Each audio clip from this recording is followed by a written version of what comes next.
The Senate Energy, Utilities, Environment, and Climate Committee will please come to order. It's Monday, February 23rd, 2026. It's 12:30. We are here in the Minnesota Senate building in room 1150, and a quorum is present.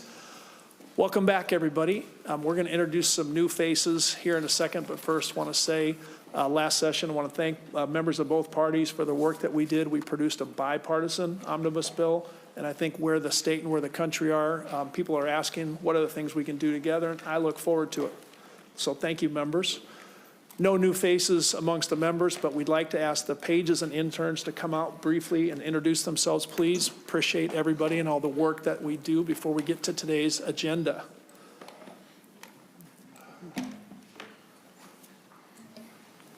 Hi, my name is Josephine Pacheco. I'm a Senate committee page this session.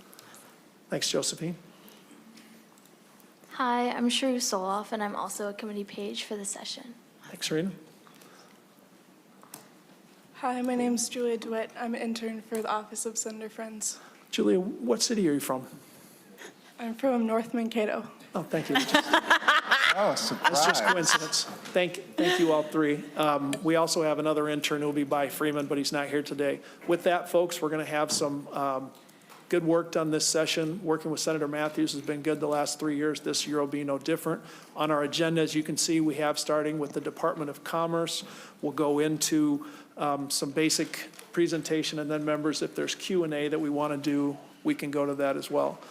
With that, welcome friends of ours from the Department of Commerce. Please introduce yourself and present your testimony. Thank you, Senator Friends.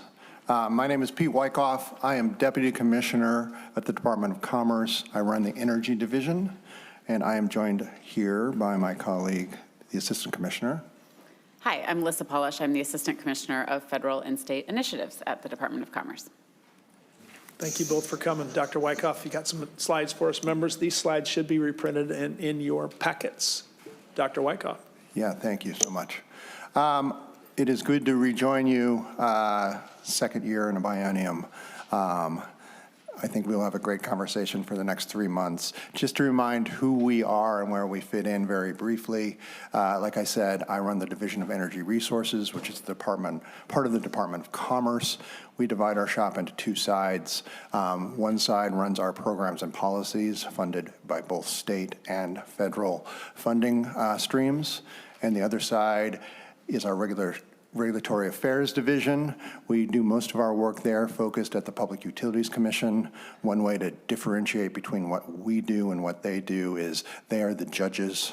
We work together to regulate for-profit monopoly utilities in both the electric and the gas sector. And if they're the judges, we are the state's attorney. We represent what the governor's office, and therefore what is in the best interest of the state of Minnesota, would like to argue at the PUC. I want to give an introduction, I think, that will help guide our talks this year. There will be a lot of focus on affordability, because that's what is in the news, and that is always a concern. In the electric sector and in the gas sector, they have fairly parallel trends. We are emerging from a period that ran from about 2005 to a few years ago, maybe just in the last couple of years, where demand for electricity was very flat. There were new uses for electricity, but they were being balanced out by increases in efficiency.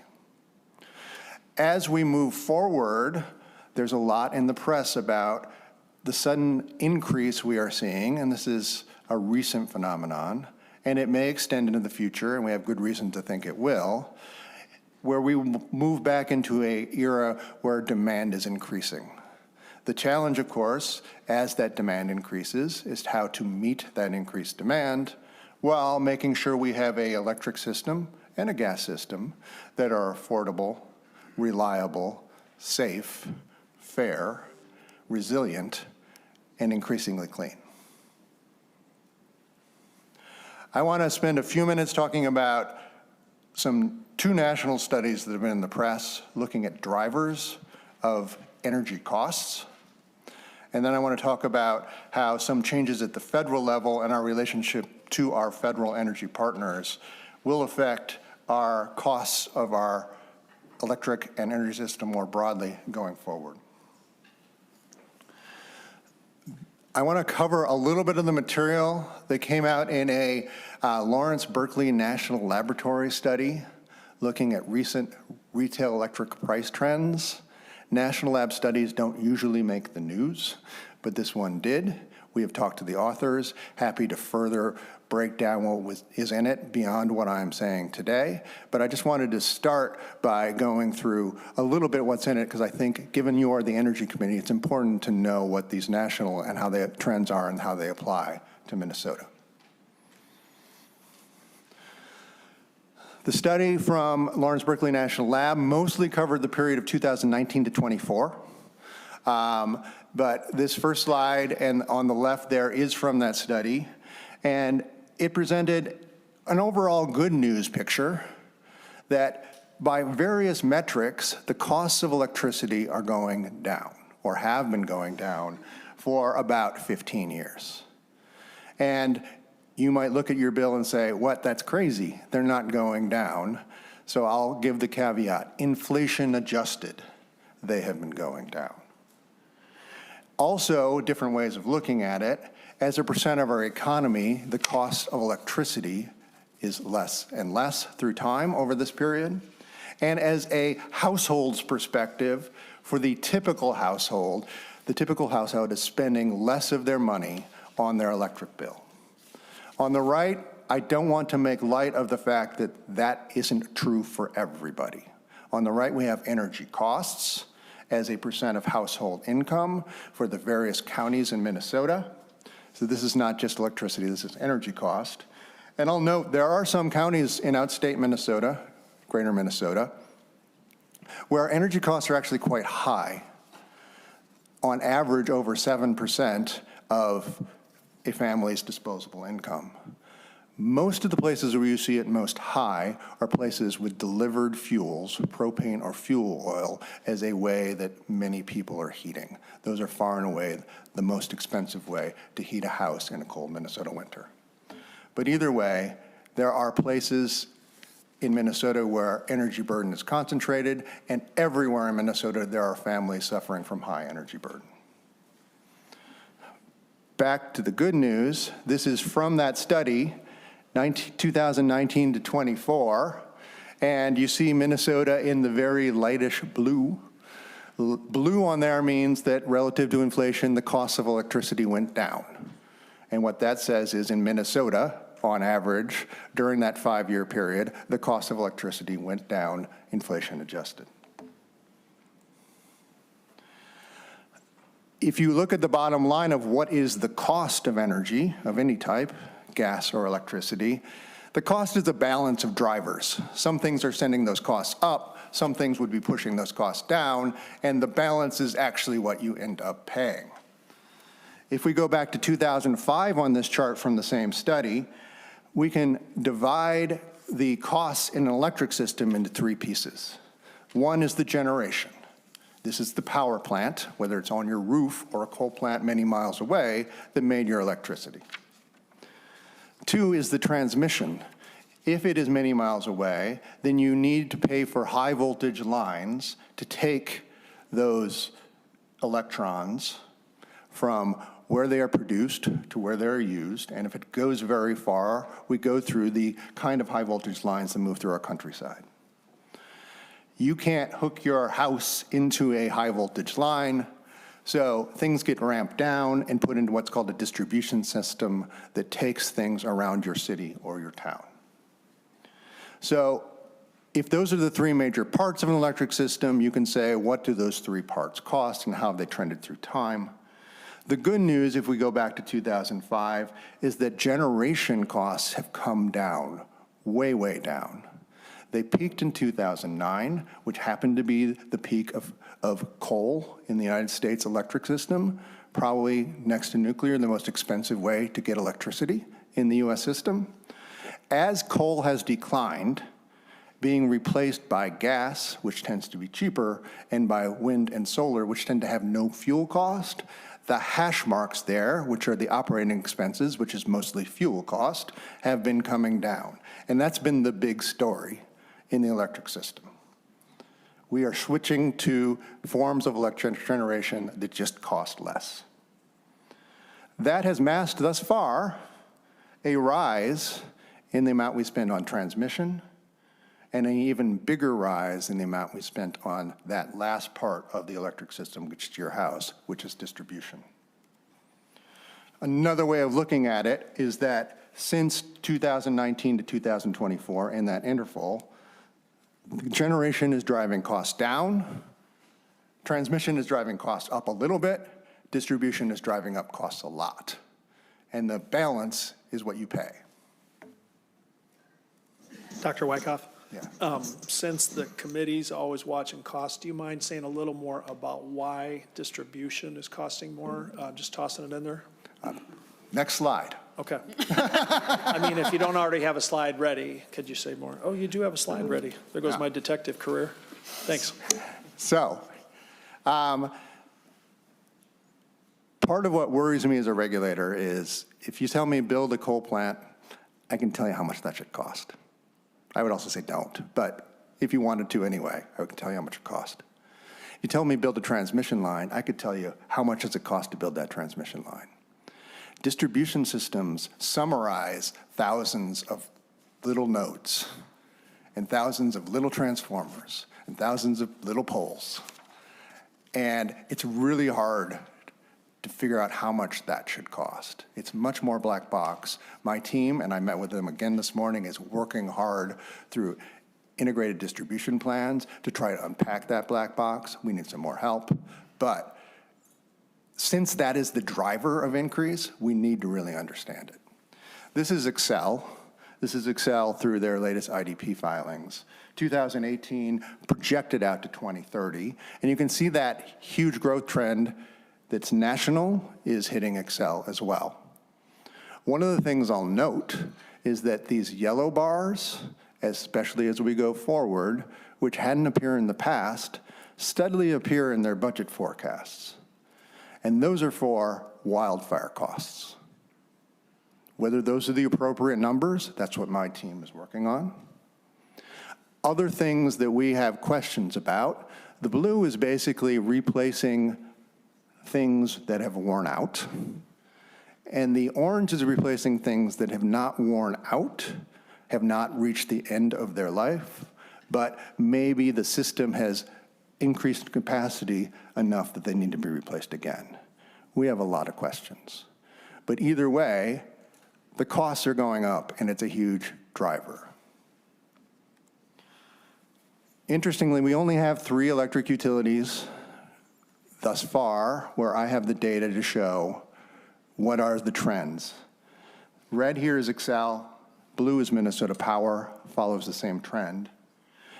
Green is Dakota Electric Association, a co-op that participates voluntarily, I think voluntarily, no, actually I think they're required. They opted in. They opted in, to this system. And we don't see, and it's just one data point, so I don't want to make too much about it, but they do have a different incentive structure. We don't see the huge cost increase.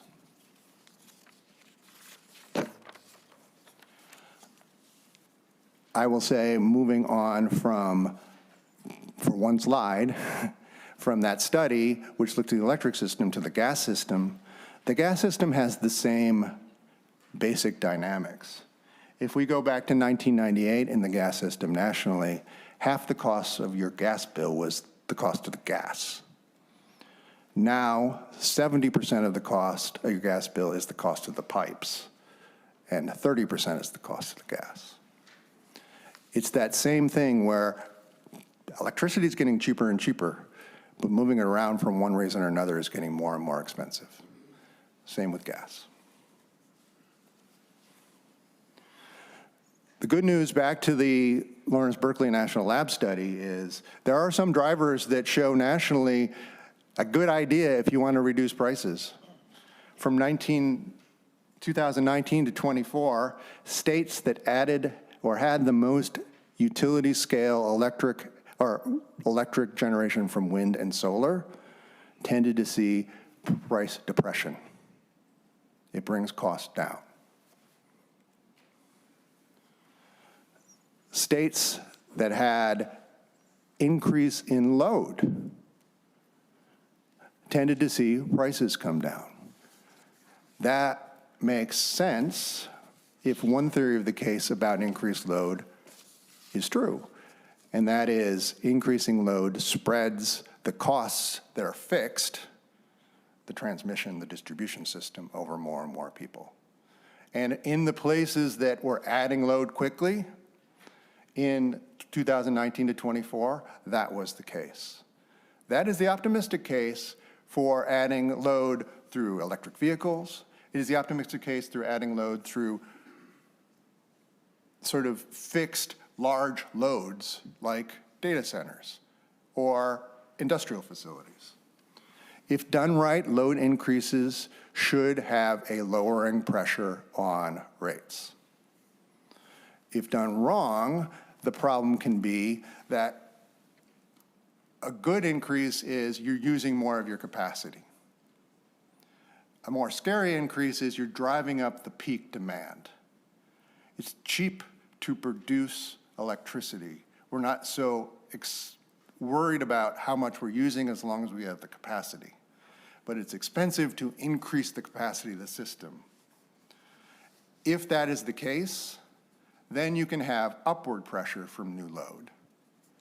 Minnesota, thanks to you all, passed a data center and large load bill at the end of the last session that should, on the electric side, allow us to evaluate, are the costs either saving ratepayers money, or are they being anticipated enough that we can say, well, we know what the cost causes of bringing this new large load on, and we're going to assess that to the causer, which would be the new facility. So Minnesota has, we're just rolling it out. It is yet untested, but I can tell you when I go to meetings, a lot of people look and say, Minnesota, you're doing something. Hopefully we've done enough. Maybe we have, maybe we haven't, but we did something, and I think that is tribute to everybody here. So. The LBNL study, the Lawrence Berkeley National Lab study, was 2019 to 24. 25, sort of the headlines started to change really quickly. The national story in 2025 was that costs are going up. Why were utility bills nationally suddenly rising? The same reasons that I've already hinted in the drivers. We need to replace old infrastructure. Costs associated with extreme weather, like wildfires and hurricanes, are a national problem that are just going to get worse. Climate change is causing problems and stresses and rate increases in our energy system. Volatile fuel costs. The fuel costs we are most susceptible to being volatile is natural gas. And then increased demand for electricity in 25, as opposed to the 5 years before, seem to just as often as not cause price increases. Again, Minnesota has new legislation that should hopefully give us the good outcome, not the bad. Prices did increase last year nationally. They don't automatically adjust in Minnesota. They do adjust with time. But nationally, inflation, instead of being held in check like it had been other years by energy, was being driven by energy. Natural gas was the leader nationally in its rising price, and electricity was also a leading driver of inflation nationally.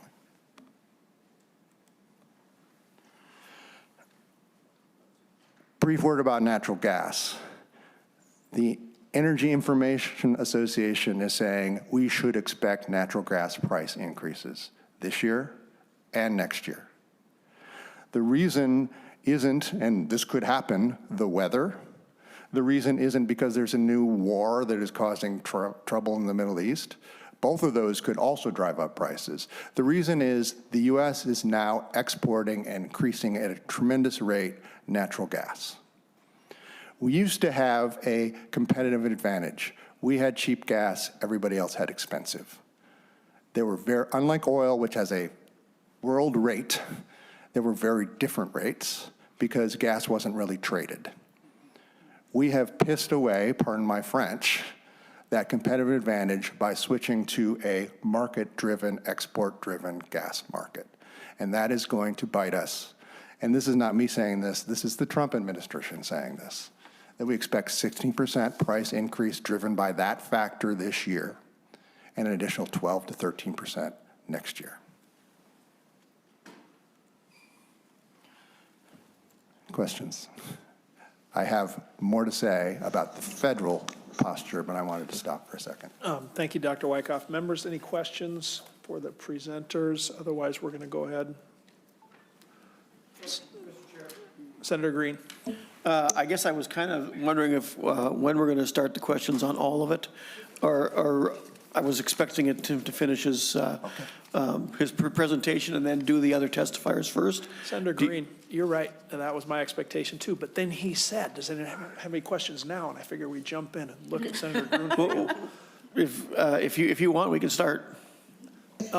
I would say it this way. Members, this is a moment when you can ask questions about what's already been presented. There is more coming.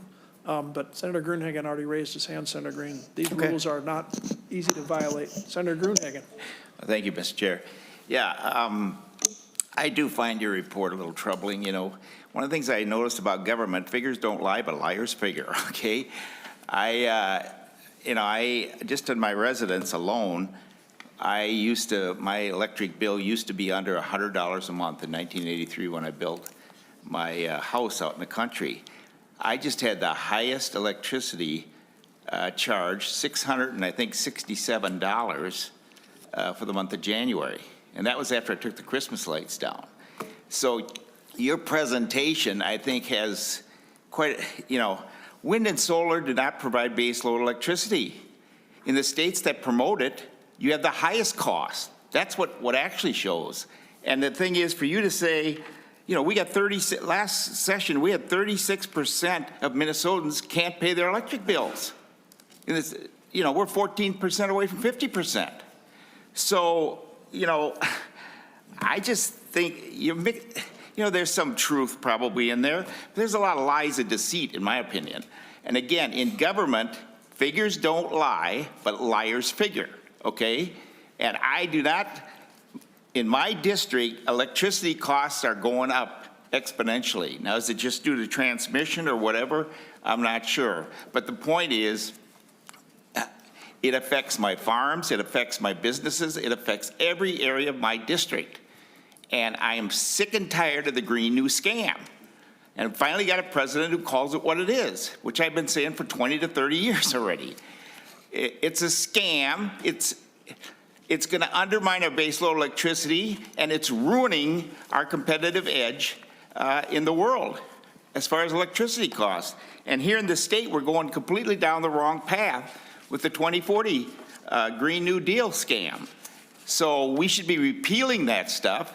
Again, last session, 36% of Minnesotans can't pay their electric bills. And we're sitting here saying the electricity costs are going down.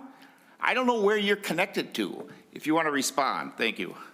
Thank you, Senator Gruenhagen. Before we let Dr. Wyckoff respond, I do think it's fair to point out you and I share a district border, and according to the Exhibit 6, it does suggest that those costs in our area is much higher. So I think what Dr. Wyckoff's presenting does fit with what you're saying, Senator Gruenhagen, although I think they're asking us to take a statewide and national picture. And I can't resist pointing out the #1 state for renewable energy in this country is Texas. And if you look on the chart on page 7, those costs are going down in that state. They have a boatload of wind, and although it's an intermittent resource, just saying, Senator, it's two things can be true at once. I think where you and I live, the costs are said to be higher on this chart, but statewide and nationwide, I think the testimony fits with what the Berkeley Lawrence study shows. Senator Gruenhagen, then I'm going to Senator Green. Yeah, as far as Texas is concerned, when they had a polar vortex go down there, what do we have? People freezing to death, okay? Because electricity went out. So they've gone the wrong direction too. We need to get rid of wind and solar. It's a disaster, environmentally, cost-wise, and in every other way. It won't provide baseload electricity. It's a scam. And it's time we wake up to that and start going in the direction of nuclear, natural gas, and clean coal. And I'm getting irritated because it's my constituents who come into my office crying about paying for their electric bill. They can't afford it anymore. So I'm representing them and telling you, stop promoting this crap. Okay, other than that, that's all I got to say right now. Thank you, Senator Gruenhagen. And it's not just Texas. 4 of the top 5 states in this country that use renewable energy have Republican trifectas. They don't have any 2040 mandate. They're going to wind and solar because it's lower cost. Senator Gruenhagen, if I could finish. What this testifier is asking us to consider is the big picture, state and national. And what the study says is that the lowest cost energy are wind and solar because they have no fuel costs. I'm with you. I'm pointing out you and I are together on this map with higher costs. But the committee's responsibility is to the whole state. With that, you want further I know comments, Senator New Gruenhagen? Jersey is one of the highest electricity rates, New York, and they're all going down this Green New Deal scam. Anyway, go ahead. Thank you, Senator Gruenhagen. Senator Green, you want to dive in? Thank you. I'll jump in here. First thing I'll say that Minnesota is not Texas. And Texas doesn't get 30 below zero, so we'll go down that a different time. I look at this, and when I was reading through this report and the next one we're going to be seeing on climate change, I said it reminded me of when I was a kid. There used to be a cartoon on it. It was called Fractured Fairy Tales. It was actually a fairy tale that made fun of a fairy tale. And that's what I'm looking at here. To the testifier, you know, you're telling me that electric rates are actually going down, but you compare that to inflation. And what you're really telling me, I think, and hopefully you can clarify this, is that electric rates aren't increasing as fast as inflation. Is that what you're saying? Dr. Wyckoff. Thank you, Mr. Chair. Thank you, Senator. Yes, that's exactly what I'm saying. Okay. Senator Green. Okay, so electric rates are going up, and when you talk about generation being cheaper, yes, I agree with you. It probably after you pay, after you take out the subsidies and the cost of putting it in, the cost of trying to do something with it because it can't be recycled, the generation itself probably is cheaper, but it's also not reliable. And we're seeing that. And so the one question that I have, and I have a series more, but I'm going to wait till you get through a little more here, but transmission costs, whether you figure in transmission, distribution, or generation, at the end of the day, they all affect the cost. What is the reason for transportation costs going up, for instance? What do you equate that to? Thank you, Senator Green. Dr. Wyckoff. Thank you, Mr. Chair. Thank you, Senator. So transmission costs are going up as a fraction, as a driver of electric costs. That is for a couple of reasons. One is we have an aging transmission infrastructure. We have a transmission structure that is not set up to carry the loads that we need carried, and it's not set up to carry them from the point A to point B. It's an old system. It's going to cost to upgrade it. Mr. Chair. Senator Green. Okay, then I'm going to throw this at you. You told me that you're telling me in this statement or your report here that coal costs are the highest to create, but yet when we had coal, we were the cheapest because our grid would hold it. Is one of the reasons maybe that the costs are going up and transmission lines are antiquated is because we're putting a new source of electricity that we have to get it from further and further away? Dr. Wyckoff. Yes, and Chair, Senator, thank you. Certainly, as we are going to new and different types of generation, for instance, generation that is coming from Minnesota, based on Minnesota wind and solar, we do need differently located transmission lines. But overall, the costs of generation have come down so much that it more than makes up for the increases in transmission. Senator Green. Mr. Chair, I'd question that, seeing as how I'm looking at electric rates skyrocket. I want to do one more question for now, and then going back to your file, your page number 10, what do I call it, a real graph or not, I'm not sure. But in 2026, it shows us the highest, and then you're anticipating, we don't know for sure if those costs are actually going to come down. If they do, it's very little. But I see in 2026, even though you can't see it on the black and white graph, I was looking at this in my office, and at the very top of that is electric vehicles. And if there is anything for electric vehicles moving forward, I couldn't see it. It must be very small. Can you explain what that is about there? Mr. Chair, Mr. Senator. Dr. Wyckoff. These are just my staff turning what Excel has filed in its IDP into graphical form. I don't have a full analysis of every assumption they have about what electric vehicle charges will be going forward, but as you noted, they do not anticipate that it would be a high driver of costs going forward. The going forward is, of course, is a prospective forecast. It hasn't happened yet. So one of the things we are looking at, like we do all the time at the Department of Commerce, is what can we do to take what is a proposed way of being going forward from a regulated for-profit utility and make sure it is prudent and just and bring down to whatever levels are prudent and just. Thanks, Dr. Wyckoff. Mr. Chair, just a comment then, on the very last slide, and I think you're going to expound on this, you started talking about the driver that's going to cause electric rates to go, or energy costs, let's see, to go up by 30% over the next 10 years, or next 2 years. And you mentioned that Trump administration also said this as opposed to we're exporting natural gas.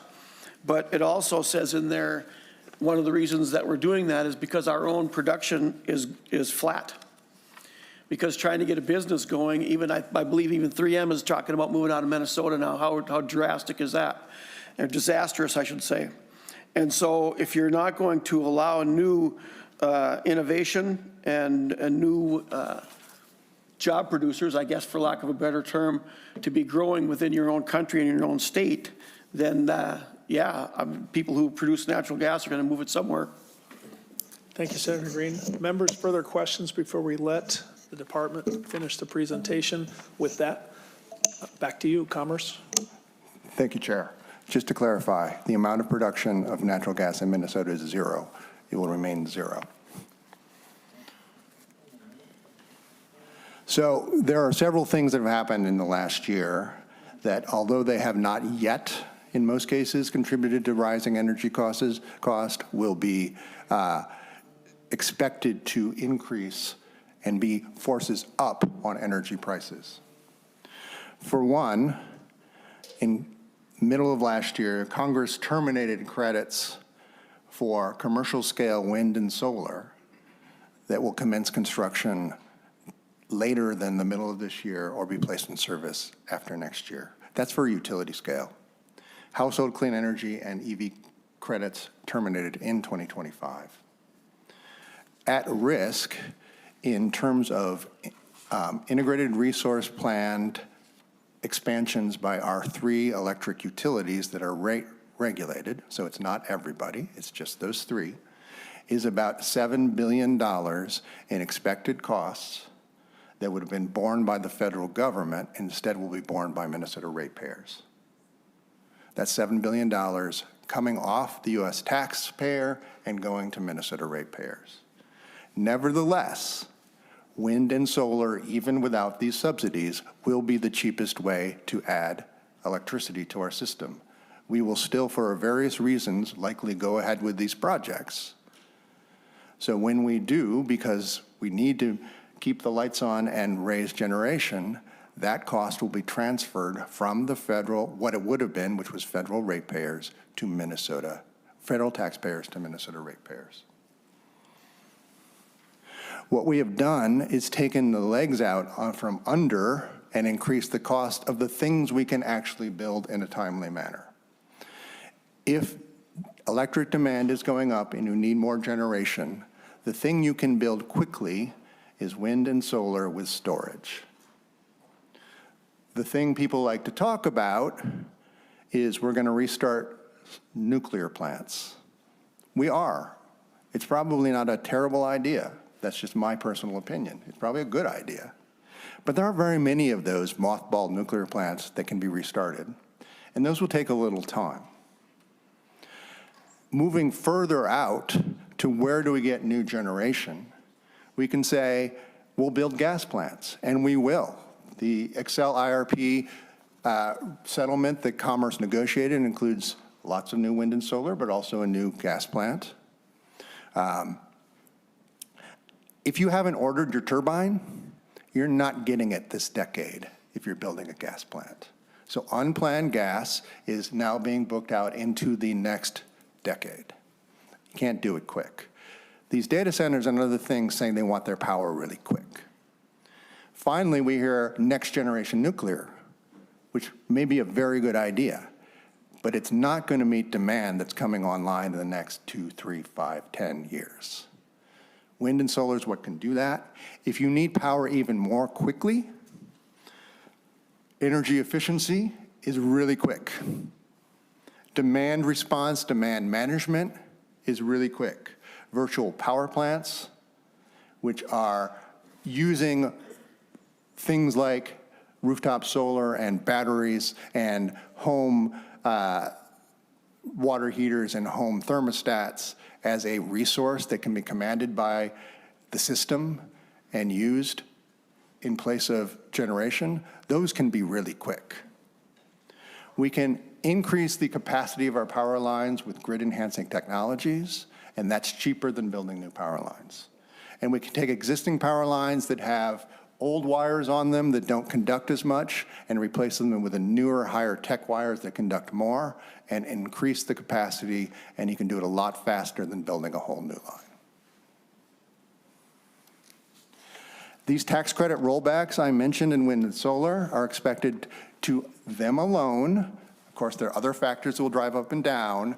If they are the only thing that matters, drive up electric costs in the upper Midwest over 10%.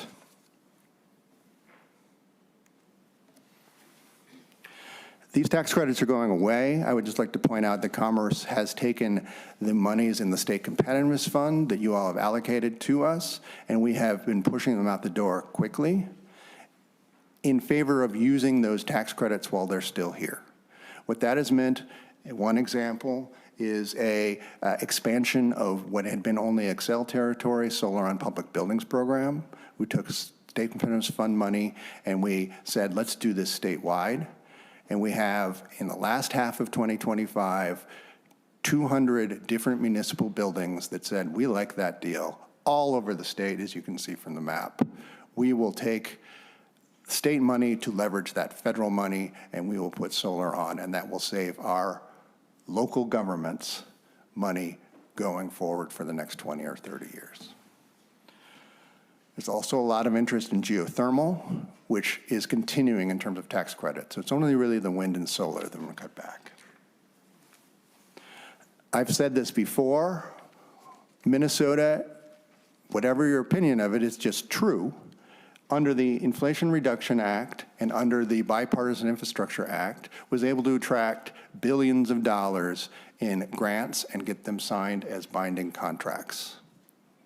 Some of those came to the state enterprise, and some of those came to utilities or the universities or municipalities or tribes. This new, not so new anymore, the current government in Washington, in federal executive branch, has tried to renege on those grants. They have been successful in those who can't really defend themselves. The tribal grants are gone, the university grants are gone. They've not been so successful in those that have attorney general's offices that will fight back. I'm here to say that for the most part, at least still caught up in courts, the money that has come to the Minnesota State Enterprise, thanks to the hard work of our attorney general's office, is still in play. Much of it is still flowing. That is the good news. Another piece of good news is Congress rejected in the recent budget agreement an attempt to roll back federal assistance for energy assistance and federal weatherization assistance. Doctor, we probably got to wrap up this Yep. part of today's agenda in maybe 5 minutes. Is that good? And then we'll go to Two member more slides, questions. I think. Yep. Thank you. All right. Two other things I'll point out, and I think I will get pushback, but it's just true. Coal plants in the U.S. tend to be extremely expensive to run. The reason they are retiring at such a fast rate is not because they are banned. It's not because all these places where they're retiring coal plants are swayed to some green new whatever. It's because the economics is driving coal offline in favor of gas and renewables. early last year, the federal government said, wait, there's this coal plant in Michigan that the utility says is unnecessary. The Michigan PUC says is unnecessary and too expensive. The MISO, the Regional Balancing Authority, says it's unnecessary and too expensive. No one had said it's necessary or that it's not too expensive, but the federal government came in and says, no, you can't close that. That is costing money.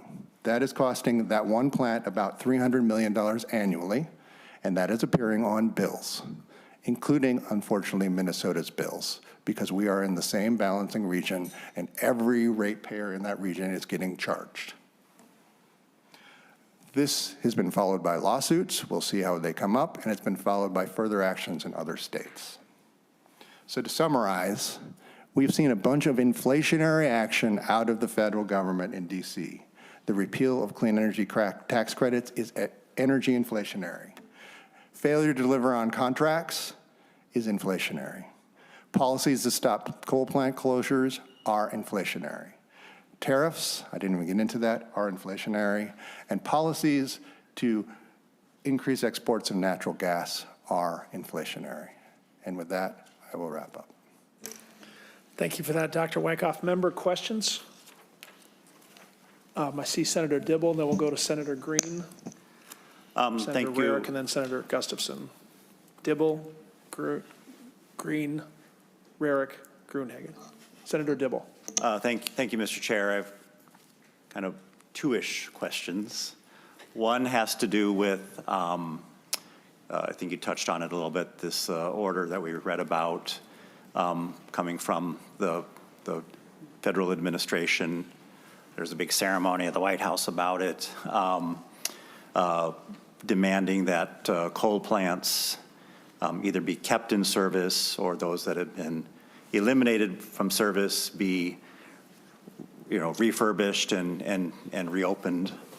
And then I do also kind of adding to that question, remember, I think last October or so, reading about some major transmission lines that have been effectively canceled in the upper Midwest. I understand 1 or 2 or 3 of these coal plants are in our service area, service territory, maybe not in our state, but in our service area.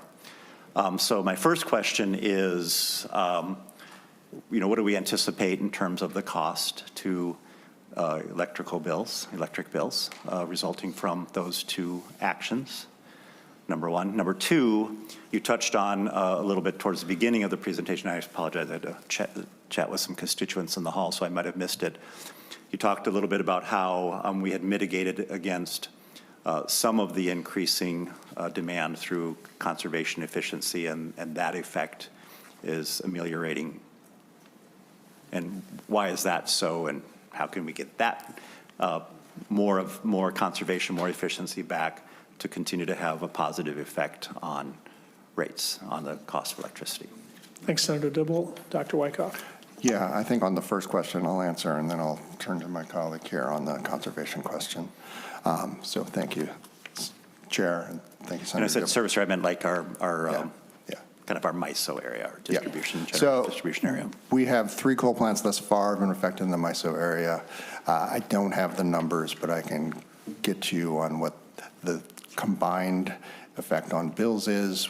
We learned when I was at the House, and the PUC was also there, and they were able to answer the question, that about, I believe, 14% of the cost of that Michigan plant are being borne by Minnesota ratepayers. So you can do the math. It's in the 40 million or so. Yeah. We expect that this will be an issue if it's still going on at the end of the year with Sherco 1. Which is supposed to come offline here. And the overall question is this a proper use of something called Section 202 in terms of FERC's power? We feel very strongly, and so does our Attorney General, that it is not. So. Thank you, Doctor. Senator Dibble. Thanks. And the cancellation of, I think $500 million has been canceled. That's going to support transmission going into the upper Midwest, affecting numerous states. Yeah. Just canceled, just Chair. eliminated? Chair, Senator. So the good news is a bunch of the things you may have heard were canceled aren't canceled, including the major grant that on transmission that came through Minnesota Commerce. That is still moving forward. But you're correct, there are other lines that have been canceled, and generally the return on transmission in today's environment is a very good return on investment. So if you cancel the investment, then it is inflationary. Senator Dibble. And then looks like Ms. Polish wants to jump in and talk about conservation and efficiency, our favorite subject that we used to talk about back in her previous life. Indeed, Chair Friends and Senator Dibble. I mean, I think honestly, Minnesota has great policy, and it's in large measure thanks to Senator Rarick and many others who have worked on the energy conservation and optimization legislation that is really driving energy efficiency across the state. And I'll move a mic closer to my mouth, even though I'm always loud. But I think that we are seeing, we just had through the CARD program, the Conservation Applied Research and Development Program, an assessment of how cost effective that ECO program is. And not surprisingly, it returns great benefits year over year because we are able to do things, our systems and technology get more efficient every year. I think what we are hopeful for at the state is to be advancing more and more of those things through some of the new federal opportunities that are coming through home energy rebates, but we're seeing industries, small businesses, farms get increasingly efficient, but we need to keep working on that and keep driving deeper energy efficiency in those systems. And that's, I think, where we are seeing the plans coming in the new triennials for ECO driving toward that deeper efficiency because we need to keep moving in that direction. Quick plug for Senator Rarick's ECO Act, but that's aside. Senator Dibble. I'll just say for the record, I set the stage with the first bill a number of years prior to the ECO Act that then Senator Rarick could come in and improve upon. So. Well, I know Senator Rarick's on the speaker list, so he's going to get a bite at this apple. But thank you, Senator Dibble. I believe we have Senator Green, then Senator Rarick, then Senator Gruenhagen. Senator Green. Thank you, Mr. Chair. I just need to address some stuff. A lot of the talk that we've heard today revolves around subsidies and the subsidies going away. And if you've got a system that you have to subsidize continually in every sector of it, from the when you first start setting up the wind and the solar, if they're not subsidized, they're not making the cut. And if you don't subsidize the electricity after the fact, it's not making the cut. We still haven't dealt with the fact that what do we do with these things when they're no longer viable? What do you do with them? I've seen indications that even on the wind power, where they're supposed to be good for 20, 25 years, they're being dismantled after 15, so they can put up new ones so they can get new subsidies. To double check on that. As far as the coal plants being closed down or opened up, we've got a system, and I'm asking myself, what have we done in Minnesota? We've got a system that, even according to your own report, and maybe some of the other ones that are going to be testifying, is not reliable. It's just not reliable. They're still talking blackouts if we have under extreme conditions, and what happens when they fail? Yes, it takes a long time to get nuclear up, and we still have the moratorium we're dealing with here, which is crazy. But it also takes time to fire up a coal plant. And if they're dismantled and the wind and solar fail, and then we have to rely on natural gas because they're all backed up by natural gas, what happens if something else goes wrong? The idea behind keeping the coal factories open is they are reliable, like it or not, and they could keep us from freezing to death. And then I also have to say, we keep pounding on the federal government, and it's always hard to lose the money coming from the feds when Minnesota's paid it in. Let's not forget the massive fraud we're dealing with here because of what this legislature did just a few years ago. You can't have $9 billion plus move away and you don't know where it's at and expect the money to keep flowing in. And that's all for now, but I expect that I'll have more later. Thank you, Senator Green. On our list now, we have Senator Rarick, Senator Gruenhagen, then Senator Matthews. Senator Rarick. Thank you, Mr. Chair. And just a couple of quick comments. A little further, Senator Green's comments, around the federal programs that we're talking about that are going away that we're worried about. Well, one, it's not just Minnesota, as it was kind of almost made to sound like that it's just Minnesota that's losing these grants or these tax credits and other programs. This is nationwide. And I think one of the reasons why is these programs are not meant to go into perpetuity. We are supposed to be looking at things and making investments to help new technologies that we think have potential to come onto the system and keep their costs lower. Wind and solar have had their time, and it's time to move on from that. And if they can't stand on their own, then we should be looking at newer technologies. One that we promote a lot is these new nuclear technologies that are emerging. And one of the reasons I'm so encouraged at looking at them is we just talked about transmission costs being something that drives. Well, these new technologies can go where these coal plants have been and utilize the existing transmission, which helps keep our costs lower. But another thing that is, as we talked about this, cost drivers, also we have to look at some of the very things that we have in our state policies that are driving costs. When we are demanding that we move into technologies that haven't proven themselves, they're at their highest cost to bring online. And when Minnesota is saying we have to go there first, we're going to be the ones who bear those costs. And when we have programs like, I can't help myself, net metering, we are pushing costs onto other ratepayers who haven't had the ability to go into solar themselves. So I think these are all things that we have to consider as we're having these discussions, and what is our energy future going to be here in this state? Chair's prerogative is to jump in and compliment a member at any time. Not only do I think you're right about our ideology in this committee is encourage new technologies. That was a part of our pitch, and we're standing by it, and I hope all members in both parties who want to encourage American innovation, greatest country on earth in innovation. Senator Rarick, point for you there. And on net metering, it's no secret that the Senate omnibus bill last year made certain changes to our net metering law that I think are well supported for the very reasons you mentioned, which is, okay, we got to look at it. What do you want to do? And I think stay tuned, Senator Rarick, for some net metering discussions. With that, I promised to go back to Senator Gruenhagen, and now I'm going to honor that promise. Senator. Thank you, Mr. Chairman. Yeah, you know, one of the criticisms of wind and solar is it does not provide base load electricity, okay? And it's only competitive if it's subsidized. And again, the subsidies are going away. So do you agree or disagree that wind and solar do not provide base load electricity? Yes or no? Dr. Wyckoff, just a yes or no. That's all we're asking for. We got to move on our agenda too. No. Senator Gruenhagen.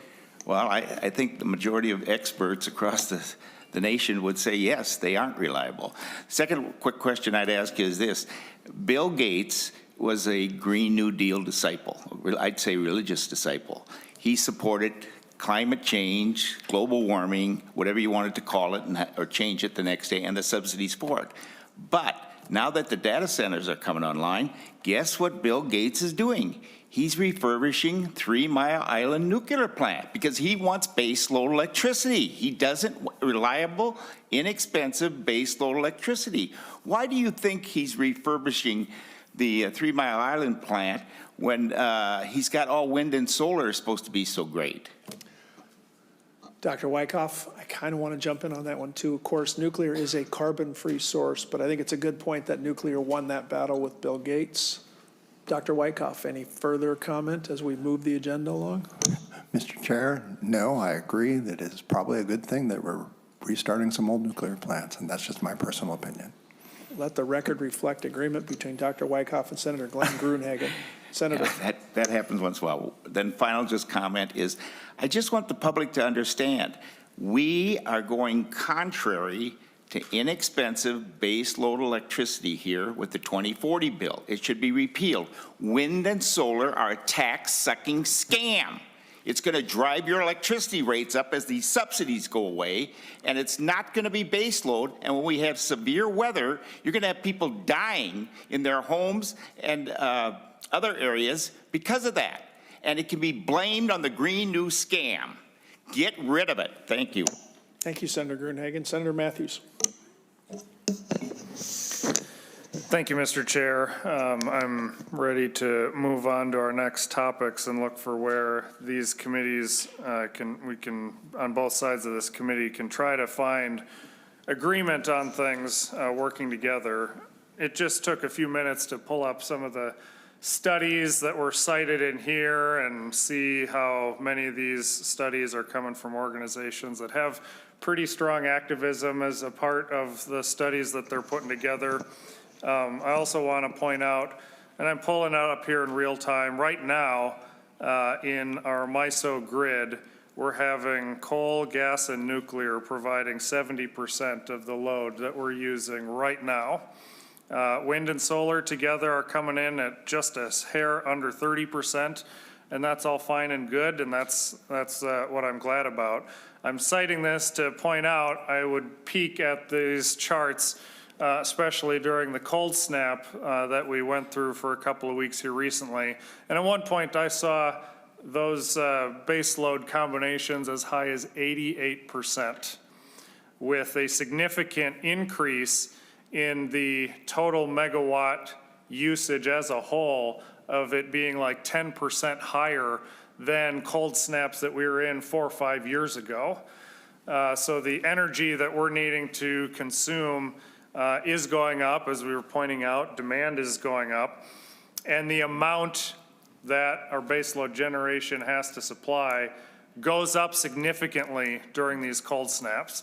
And just to point out, which was lacking in the presentation, some of these emergency orders, and I don't know if one will come and impact Minnesota or not, I guess that's yet to be determined, is about not just how we're gonna power ourselves through 360, 350 nice average regular weather days of the year, but how we're going to do on those high demand spikes when we've got extreme temperatures, cold in the summer, other way around, cold in the winter, heat in the summer. And right now our base load has to step in and make up that load, make up that difference. I appreciate the assertion that was made that the best thing we should be doing now is wind and solar and battery, but to my knowledge, the best battery storage projects that are able to be done at scale are about 4-hour-long projects, which is still going to be woefully short when you have a 6-day cold snap, a 10-day cold snap, a 14-day cold snap that the entire region has to get through. And so I don't see some of these arguments meeting the demands that we have right now.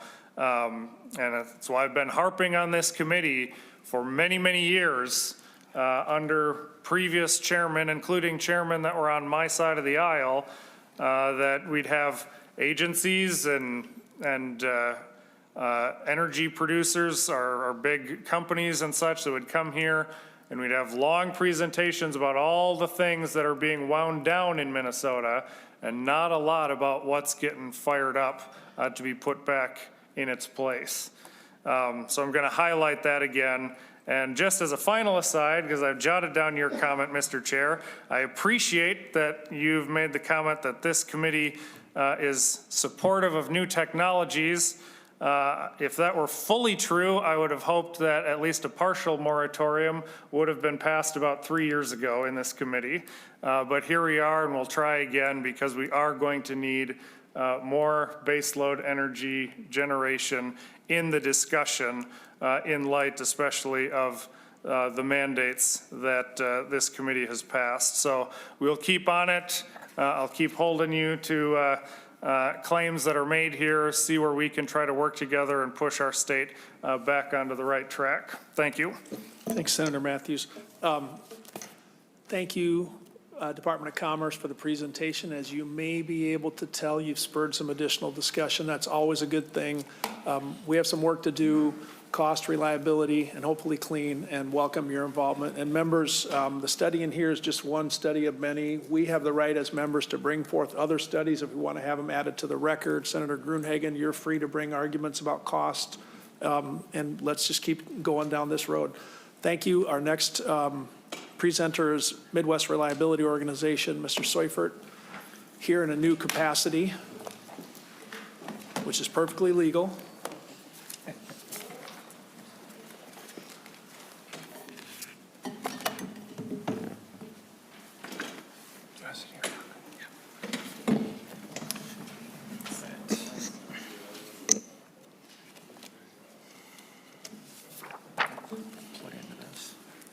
If you could just give me one moment to Take your figure out time, the Mr. Seifert. technology, Mr. Chairman.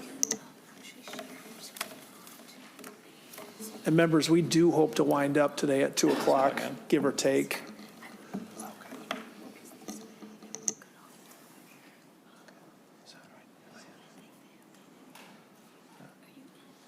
No, I'm not. Does Tyler have to let me in? Okay. Okay.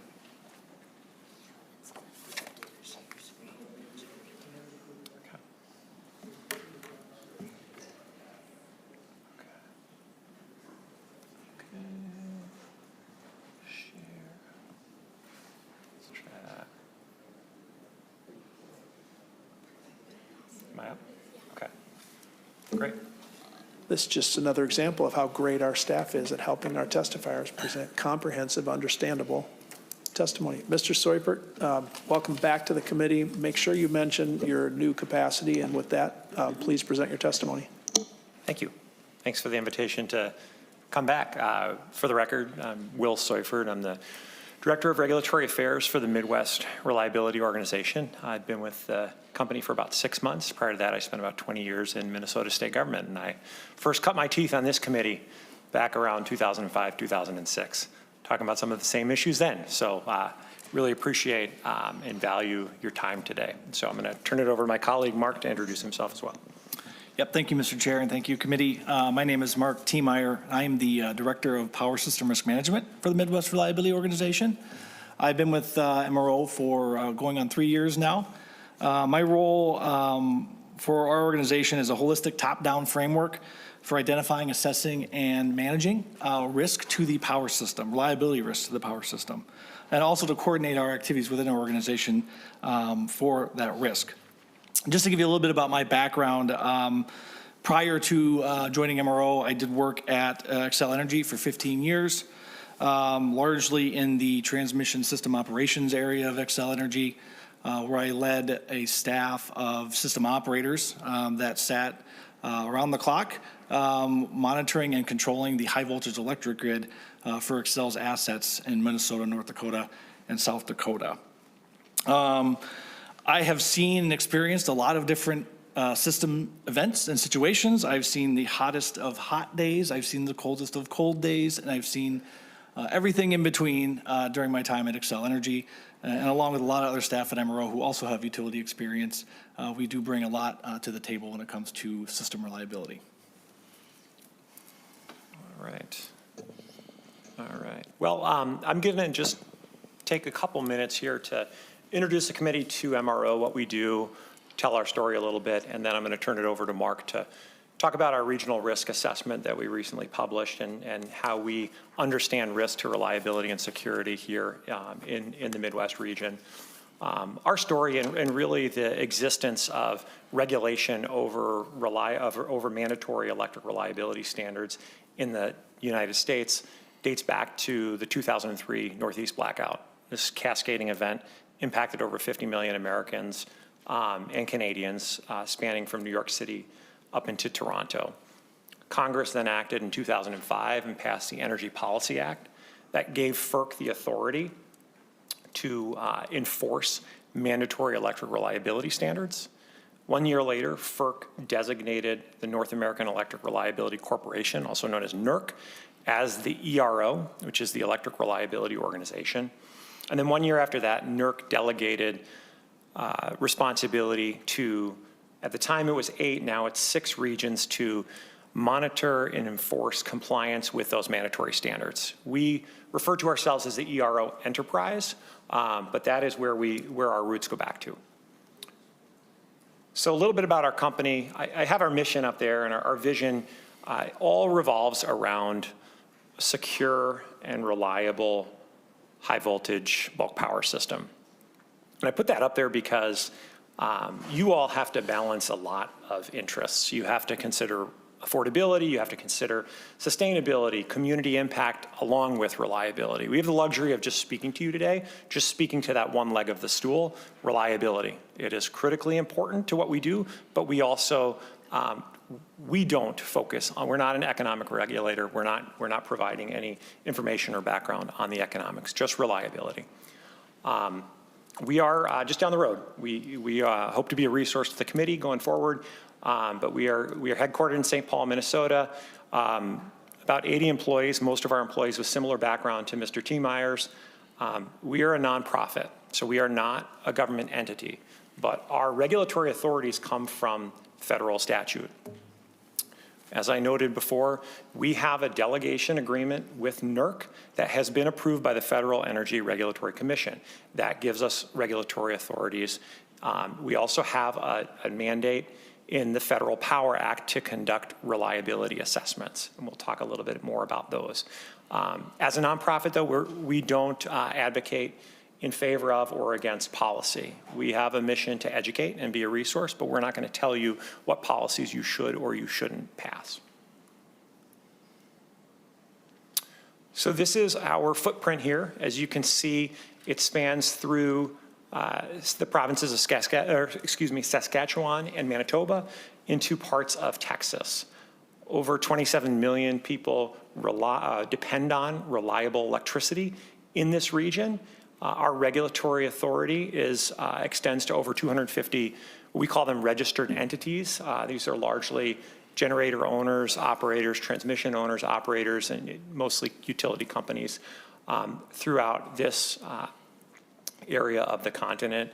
Our boundaries don't align neatly with political boundaries or RTO boundaries. These are the actual locations, the physical locations of the assets that are owned by the registered entities that we oversee.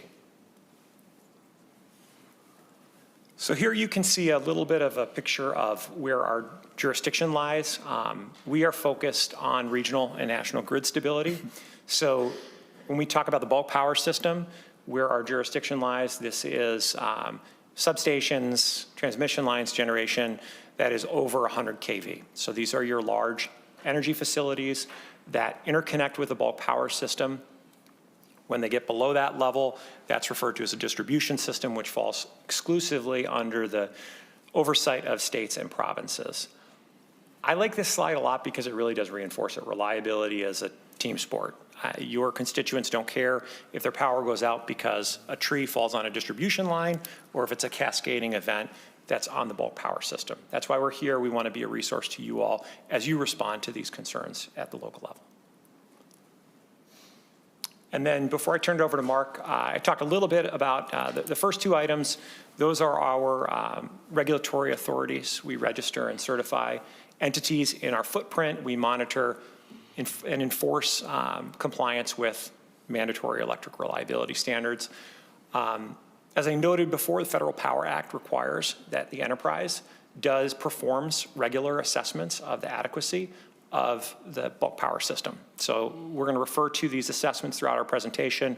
Mark is going to talk a little bit about our risk mitigation program. And then before we get into that, though, I do want to note here, while we don't have any slides on critical infrastructure security, this is another area that we are active in.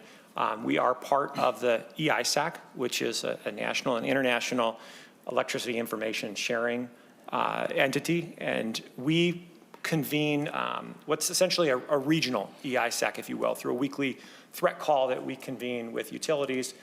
This is of a lot of value, particularly to the smaller utilities that operate in our footprint, to share information about cyber and physical threats so we can respond to them. So with that, I'm going to turn it over to Mark to talk about risk in the region. Thank you, Mr. Seufert. Mr. Thiemeyer, welcome to the committee. If you could just briefly introduce yourself, please, and present your testimony. We're hoping to adjourn this committee in about 15 minutes, so fire away. Excellent. Thank you very much, Mr. Chair and committee. So Mark Thiemeyer, Director of Power System Risk Management at the Midwest Reliability Organization, and I will make sure to stick within that 15-minute time frame.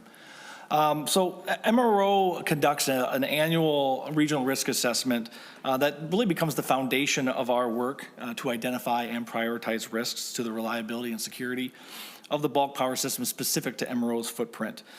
So each year we analyze technical studies, performance data, and then also input from experts from across our 16 states and 2 Canadian provinces to determine the most significant regional risks to reliability and security. And then once we prioritize risks, we do translate them into recommended actions. And as Will mentioned, reliability is a team sport. It requires coordinated action from regulators, policymakers, grid operators, utilities, and generators. Our regional risk assessment for this year is actually just published last week. Next slide. So our 2026 RRA, as we call it, did identify 7 top regional risks to the reliability of the bulk power system. Most of these risks have carried over from last year and prior years. But we did add a new high priority risk this year, and the risk of material and equipment unavailability to support rapid grid expansion. But for the 3rd consecutive year, the top and extreme risk to reliability is whether we can supply enough energy to meet rapidly growing demand. The system, the grid, is undergoing a historic change. Demand is accelerating. Dispatchable generation is retiring. And then reliance on wind and solar is increasing. And wind and solar are unique in that they rely on inverter-based technologies. And those technologies behave different than resources of old and require more accurate modeling and controls to perform reliably. And at the same time, we're also seeing a growing reliance on natural gas, which introduces a fuel diversity risk, especially during extreme cold. Winterization challenges and fuel constraints have increased risk during severe weather. And then lastly, I'll hit on the trio of high priority risks that are focused on bulk power system security. Geopolitical tensions are at an increasing rate, and the North American grid remains a very attractive target for nation-state actors. The threat landscape also continues to evolve as the industry relies upon a fewer number of vendors for and through a complex supply chain for hardware and software.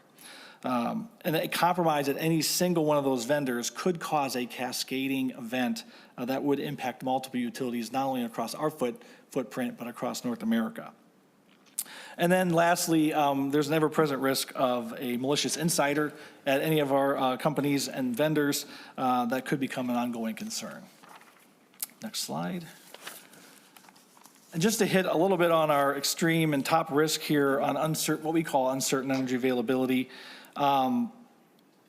really what's driving this particular risk is the rapid data center growth supporting AI and the digital economy. And really the challenge with this risk is timing. Data centers take anywhere from 2 to 3 years to construct. Natural gas generation, as you heard a little bit earlier, 5 to 6 years. Solar and storage, a little bit less, 3 to 5. But then major transmission build out for the capacity to serve these data centers can take 10 or more years to develop. And recent events have actually shown how tight conditions have become with this risk. In 2025, there were 2 events in Louisiana, actually one in the MISO footprint and one in the SPP footprint, that required operator actions to reduce load, so load shed, to maintain a supply and demand balance in those little localized regions, driven by planned and unplanned maintenance of transmission, maintenance of generation, as well as forced outages to generation and transmission in those localized areas. And while these events were localized, it does show the constrained system that we have and the concern that these could expand as supply and transmission constraints become more broad. A few things just to mention as far as actions to kind of address this risk. The first being kind of rethinking how we do our resource adequacy metrics and resource planning. They need to account for more than just the frequency of a energy shortage event, but also the duration of that event and the magnitude of that event. Planning horizons also need to extend further into the future and consider a much larger range of scenarios, especially given the length of time it takes to build new infrastructure. And then lastly, generator retirements need to be paced with replacement capacity as well as the prospect of new load growth. And I'm happy to say that, kind of that first point, NERC and the regional entities here have become incorporating those new energy metrics into our latest long-term reliability assessment, or LTRA. If you go to the next slide, Will. We have a few kind of highlights from that recent report, which was just published back in January of this year. And so this long-term reliability assessment evaluates a 10-year outlook on the risk of energy shortages across North America. I do want to make it very clear that this analysis is not a prediction. It basically shows what happens if the modeled conditions were to materialize. And those modeled conditions are based on data that is provided to us by regional transmission organizations like MISO and SPP. And so data in this LTRA shows that summer peak demand is projected to grow by over 224 gigawatts in the next 10 years.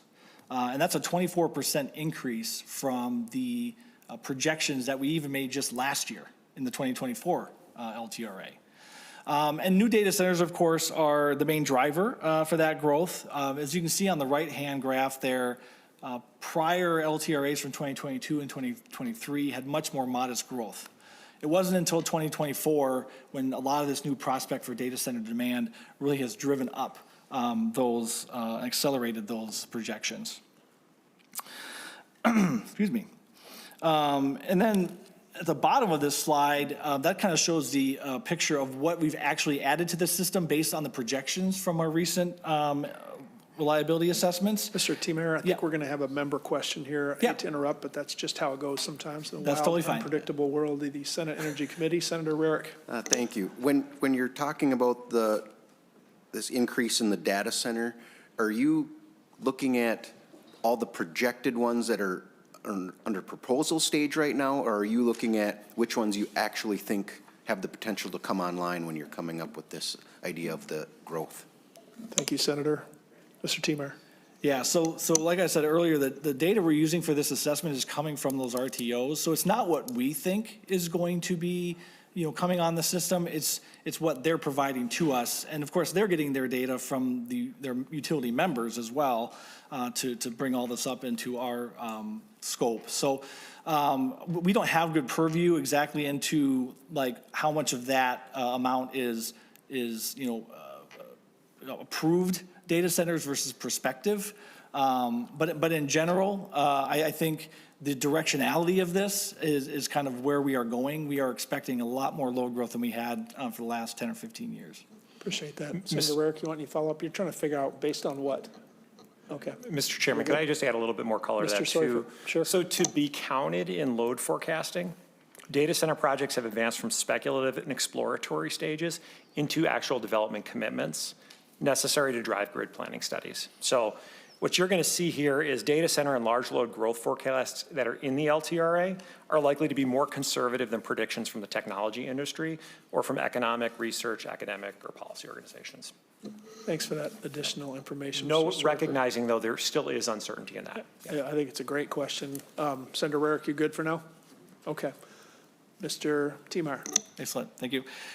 Yeah, so if we look at the bottom of this slide, the graphs here are really showing kind of what has been added to the system based on or compared against what we actually projected was going to be added for that same time frame.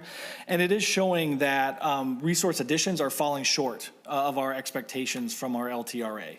And I'd say more so on the what we call non-variable or dispatchable generation side of the house. If you look at the left side graph there, in 2025, there was a 27 gigawatt gap in dispatchable resources that were actually added to the system versus what we projected. So it does go to show that we are seeing a resource addition lag when it comes to these assessments. Go to the next slide. All right, so you've probably seen this image on social media or even in industry trade press. It's gotten a lot of attention in the last probably year or two. And this map is reflecting the modeled risk levels based on our long-term reliability assessment which is based on two factors. It's a comparison of anticipated resource additions, or just in general resource availability, to a reference margin level, as well as a probabilistic all-hours energy assessment specific to the years 2027 and 2029. And what you can see here from this nationwide or North American-wide picture is the MISO footprint is indicated at a high risk of an energy shortfall starting in 2028. And that's particularly driven by projected resource additions not keeping pace with the escalating demand projections within that footprint, as well as announced generator retirements. The SPP footprint is indicated on this map as an elevated risk starting even this year as a shortfall. And largely what that is due to is SPP's vulnerability to conditions when there is low wind output, combined with a scenario where they have an increased rate of unplanned outages due to extreme weather conditions. And I do just want to remind everybody, these are again not projections, these are kind of modeled outlooks, but it does kind of highlight in general that we have a grid that is tightening. And then on this slide, just it kind of reinforces the point around our resource addition rate is just not keeping up and not keeping pace with energy demand additions.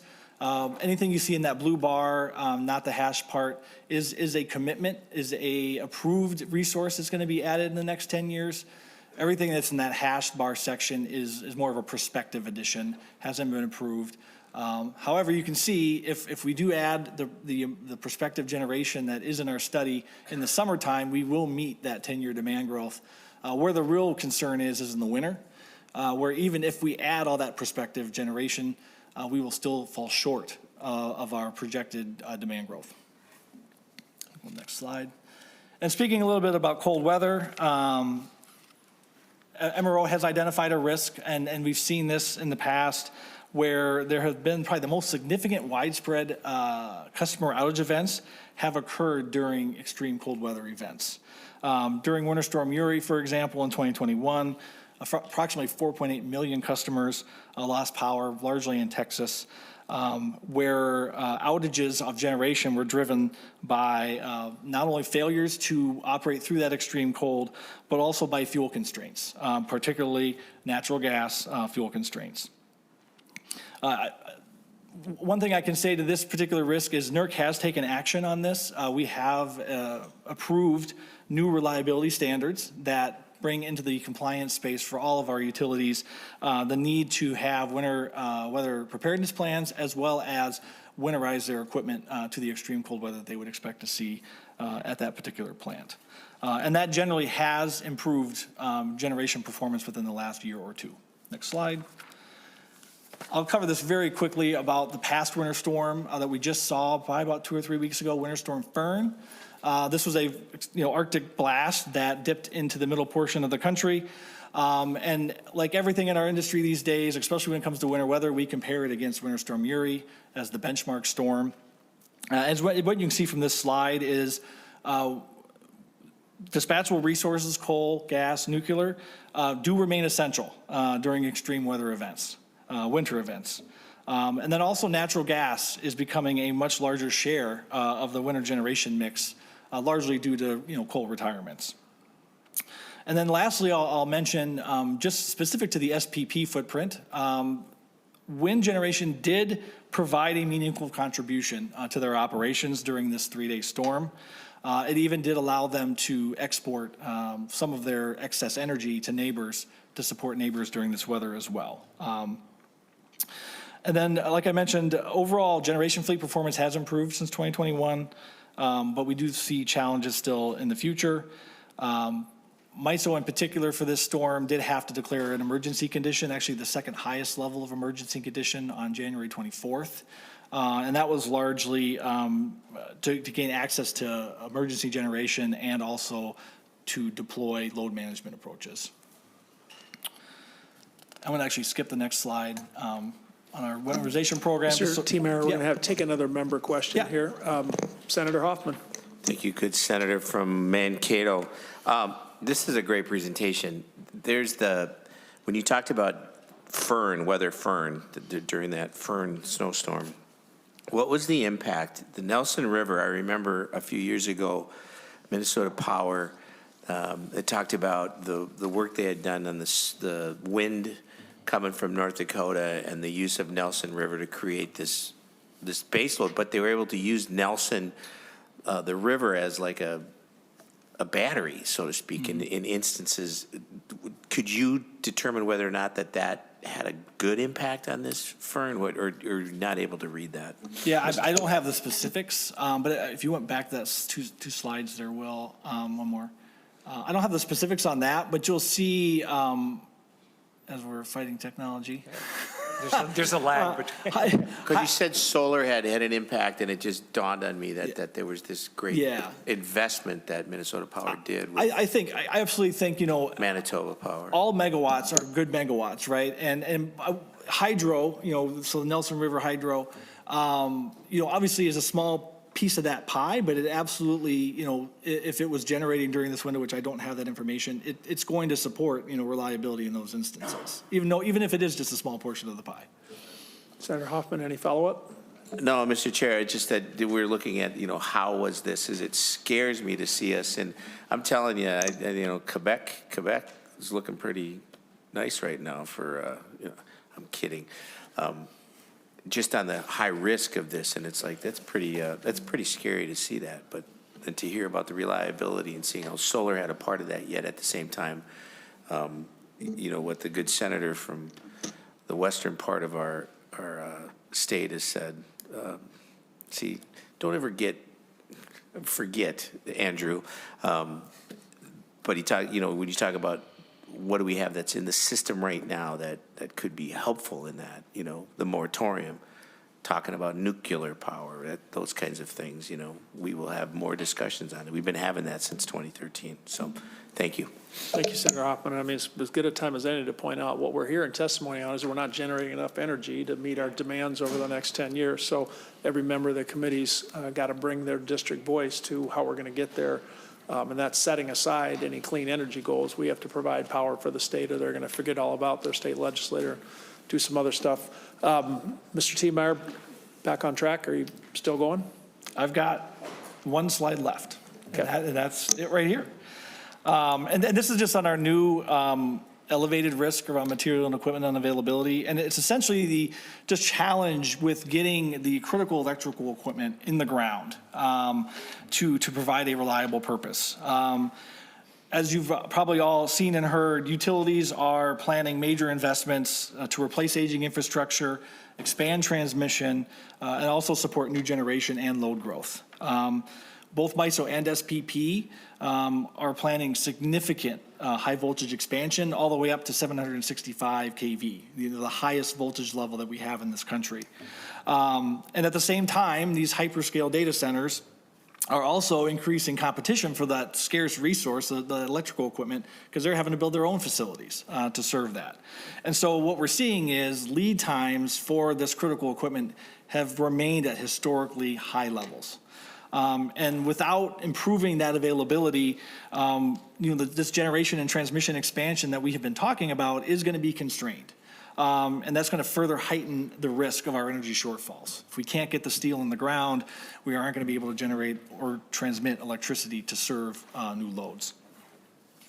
And then just to close, I just want to cover, just members of the committee, the reliability of our electric grid is not an abstract issue. It underpins public safety, economic growth, as well as national competitiveness. And our risk assessments that we conduct kind of show three clear realities. First is demand's accelerating at a pace that we haven't really seen. Some people say decades, some people will say ever. And this is largely driven by data centers and some electrification. Second, the generation fleet is transforming, and it's transforming rapidly. And we are seeing, more retirements, and we're seeing a slower pace of replacement energy coming online in the system. And in particularly, I think we want to cover winter operations is becoming much, much, much more difficult. Used to be, you thought about grid operations and grid planning as a summer issue. It really has turned into a winter issue. And then lastly, again, infrastructure development is just falling behind and not keeping pace with that projected demand growth. The good news is we still have time to act, but timing does matter in these cases. Overall reliability depends on alignment. We need to align between retirements as well as replacement resources, between electric and natural gas systems. They are truly interconnected. And then between infrastructure build timelines as well as load additions. So with that, our message is kind of simple. The grid's strong, it remains strong, but our margins are tightening, and we need to have proactive decisions now to stay ahead of these risks. Thank you. Thank you, Mr. Thiemeyer. Members, questions for the presenters? Senator Gruenhagen. Oh, just a quick comment. So basically, we're going to see people, if we don't react to this, freezing to death in their homes. So the Green New Deal is going to kill people in this state. That's what's going to happen. We're going to experience just what Texas did, because we're going down a path that does not lower electricity costs, does not provide base load electricity, and is going to create shortages. It's the wrong direction. We need to go back to base load electricity, nuclear, natural gas, clean coal, and lower electricity cost and provide base load electricity. That's what I see out of your presentation. Thanks. Thank you, Senator Gruenhagen. Other member questions for the presenters before we let them go? Seeing none. Thank you, gentlemen, both of you. Very helpful. Appreciate the consideration of timing. Members, that's the end of our stated agenda. Senator Zhang's not here, but Senator Matthews, I'm kind of targeting 90-minute hearings. I realize we have 2 hours. Just wanted members to be aware. We can take 2 hours if we need to, but I think it's realistic. Just say we'll try to keep to 90 minutes. It'll help the testifiers keep it moving and hopefully help member questions be good.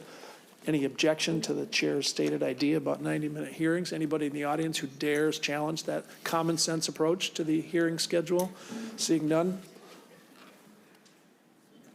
We have the Public Utilities Commission here on Wednesday. My friend just reminded me with that. We are adjourned. Thank you, everybody.